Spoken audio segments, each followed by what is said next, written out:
সুপ্রিয় কৃষক বন্ধু আসসালামু আলাইকুম।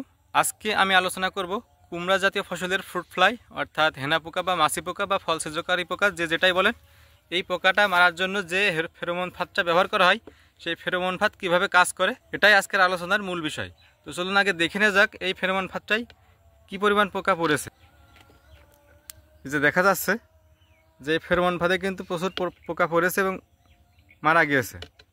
তো আপনি যদি আপনার জমিতে এই ধরনের ফেরোমন ফাঁদ ব্যবহার করেন তাহলে দেখতে পাবেন যে বয়মের মধ্যেও অনেক পোকা পড়ে মারা গেছে এবং জমিতেও অনেক পোকা কিন্তু উঠছে, সেটা আপনি খেয়াল করতে পারবেন। অথবা আপনার ফলেও কিন্তু এই ধরনের পোকা বসে থাকতে দেখবেন।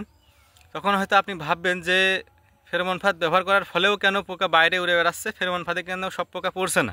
তো এই বিষয় নিয়ে কিন্তু আপনি একটু বিচলিত হতে পারেন। তো এটা কেন হচ্ছে সেটা জানতে ভিডিওটি সম্পূর্ণ দেখুন। তো ফেরোমন ফাঁদটা মূলত কাজ করে কিন্তু পুরুষ পোকার উপরে, অর্থাৎ আমরা যে হেনা পোকা বা ফ্রুট ফ্লাই বলছি, এটার কিন্তু দুইটা জেন্ডার রয়েছে মানুষের মতোই।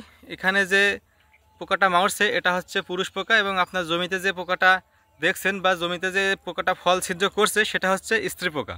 এই পুরুষ পোকা কিন্তু কখনোই ফল ছিদ্র করে না, ফল ছিদ্র করে থাকে সবসময় স্ত্রী পোকা। তাহলে এখন আপনার মনে প্রশ্ন আসতে পারে যে স্ত্রী পোকা যখন ফল ছিদ্র করছে তাহলে আমি পুরুষ পোকা কেন মারছি? পুরুষ পোকা মেরে তো আমার কোনো লাভ হচ্ছে না, আমার তো মারার দরকার স্ত্রী পোকা, কেননা স্ত্রী পোকাই তো আপনার ফলটা ছিদ্র করছে। তো সেটা বুঝতে হলে আপনাকে আগে বুঝতে হবে যে এই ফেরোমন ফাঁদটা কীভাবে কাজ করে। এই ফেরোমনের যে ভিতরে যে কাঠের একটা দণ্ড দেখতে পাচ্ছেন ঝোলানো অবস্থায় রয়েছে সুতোয় বাঁধা, এটাই কিন্তু কিউলিয়র হরমোন মেশানো রয়েছে এবং এর সাথে কীটনাশক মেশানো রয়েছে। এই কিউলিয়র হরমোনের কারণেই কিন্তু এই পুরুষ পোকাগুলো এখানে আকর্ষিত হয়ে এখানে আসছে।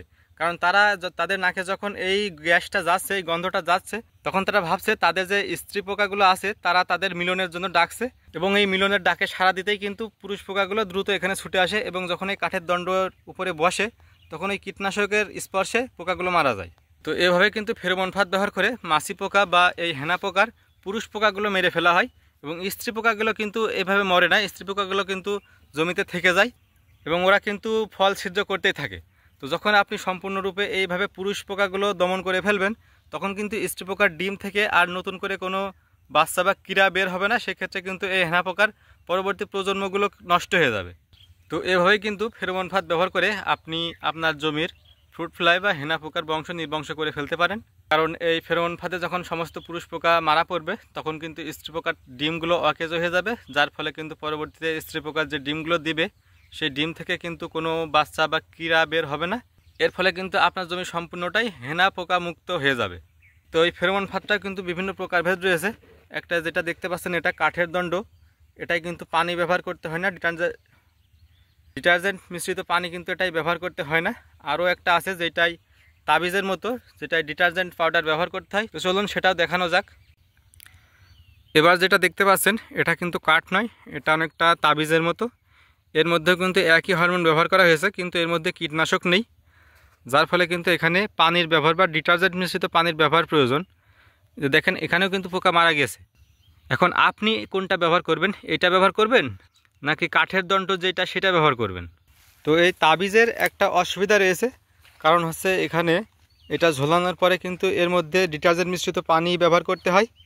যখন এই হরমোনের গ্যাসটা পুরুষ পোকার নাকে যায় তখন ওরা এখানে আসার ফলে ওরা যখন এর ভেতরে উঠতে থাকে তখন কিন্তু ডিটারজেন্ট মিশ্রিত পানির মধ্যে পড়ে এবং তারপরেই কিন্তু পুরুষ পোকাগুলো মারা যায়। আর যেটা কাঠের দণ্ড সেটাই কিন্তু পানির প্রয়োজন নেই, কারণ ওখানে কীটনাশক ব্যবহার করা রয়েছে, যার ফলে কিন্তু কাঠের দণ্ডের উপরে এসে বসা মাত্রই পোকাগুলো মারা যাচ্ছে। আর যেটা আপনি পানি ব্যবহার করছেন এই পানিটা কিন্তু পুরাতন হয়ে গেলে কিন্তু আর কাজ করছে না, আপনাকে কিন্তু 4-5 দিন পর পর পানি পরিবর্তন করতে হবে, তা না হলে কিন্তু এই বয়মে পরবর্তীতে আর কোনো পোকা আসবে না, যেটা কিন্তু একটা ঝামেলা যে 4-5 দিন পর পর ডিটারজেন্ট মিশ্রিত পানি আপনাকে পরিবর্তন করতে হবে।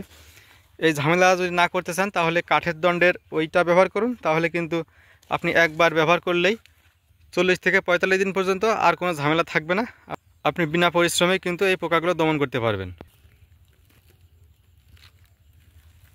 তো এটা ছিল আমার মরিচের ক্ষেত।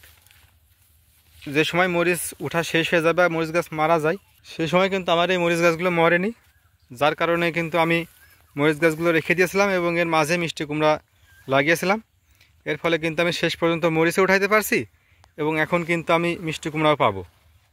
তো যারা মিষ্টি কুমড়া, লাউ, চিচিঙ্গা, ঝিঙা, করলা, শশা ইত্যাদি চাষ করবেন তাদের ক্ষেত্রে কিন্তু এই ধরনের মাছি পোকা খুব আক্রমণ করবে বা হেনা পোকা খুব আক্রমণ করবে। তো তাদের জন্য একটাই পরামর্শ থাকবে, আপনারা এই ধরনের ফাঁদ ব্যবহার করুন এবং কাঠের দণ্ডের এই ফেরোমন ফাঁদটি ব্যবহার করুন। এতে কিন্তু আপনার কোনো পানি পরিবর্তন করা লাগবে না, একবার আপনি জমিতে স্থাপন করলেই এটা 40 থেকে 45 দিন পর্যন্ত কিন্তু আপনার সুরক্ষা দেবে। তো আজকের ভিডিও এ পর্যন্তই, দেখা হবে নতুন কোনো ভিডিওতে। ততক্ষণ পর্যন্ত সুস্থ থাকুন, সুন্দর থাকুন। আল্লাহ হাফেজ।